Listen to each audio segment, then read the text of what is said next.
Cette semaine à l'émission, le festival La Vie Rétrade nous présentait sa 22e édition. Une programmation riche et diversifiée qui ont fait une fois de plus le bonheur des festivaliers.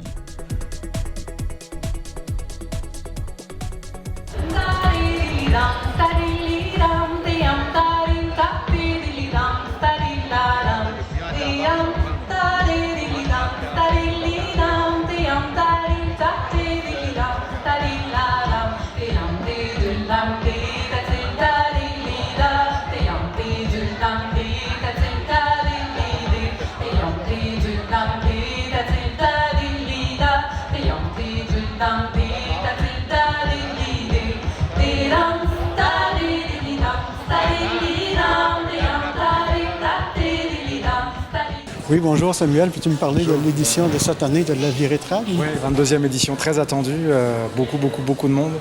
On attend 7500 festivaliers des quatre coins du Québec, mais aussi des provinces maritimes. Il y a aussi des visiteurs des États-Unis, de l'Europe. Fait que là, on vit pleinement l'événement avec une quinzaine de spectacles dans 4 lieux de diffusion différents et des spectacles de jour sur la scène extérieure, des spectacles en salle également. Et puis il y a le gala folklorique, le match d'impro gigue, les ateliers, des causeries, le marché public. Donc beaucoup d'activités qui se déroulent en même temps, des gens qui ont le sourire, fait qu'on est très contents.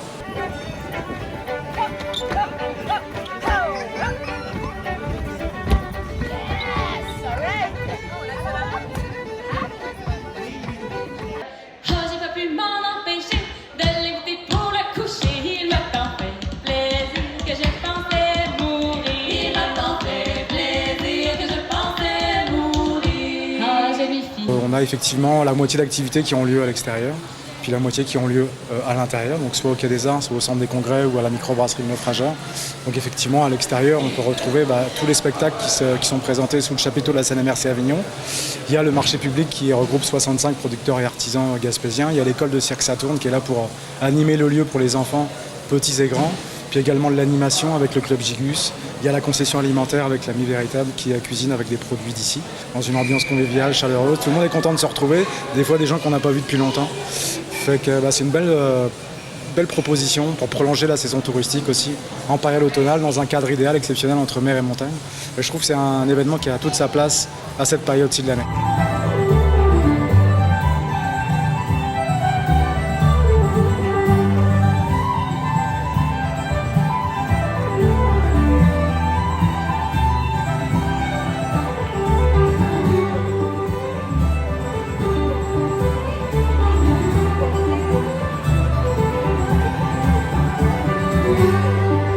Il y a quand même un historique de tradition orale en Gaspésie. Il y a des ethnologues qui sont venus faire de la recherche et du collectage ici, de Marius Barbeau à Pierre Chartrand.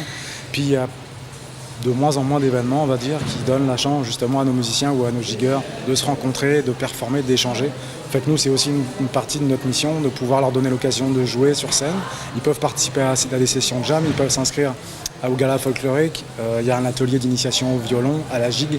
Donc c'est important effectivement de les accueillir, de bien les accueillir, puis de leur permettre effectivement de rencontrer d'autres musiciens, puis de partager leur répertoire, parce qu'on a une vraie richesse au niveau de la tradition orale en Gaspésie.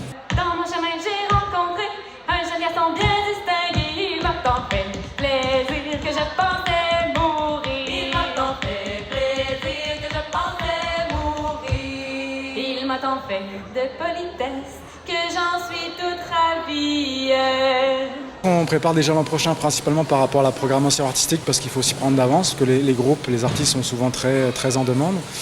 Après, nous, on va faire effectivement un bilan à la fin de l'événement pour voir ce qui a été, ce qui a moins bien été avec le comité organisateur. Mais ce qui est important de dire aussi, c'est que fort heureusement, il y a une forte implication de la communauté. On a beaucoup de bénévoles, c'est une centaine de bénévoles.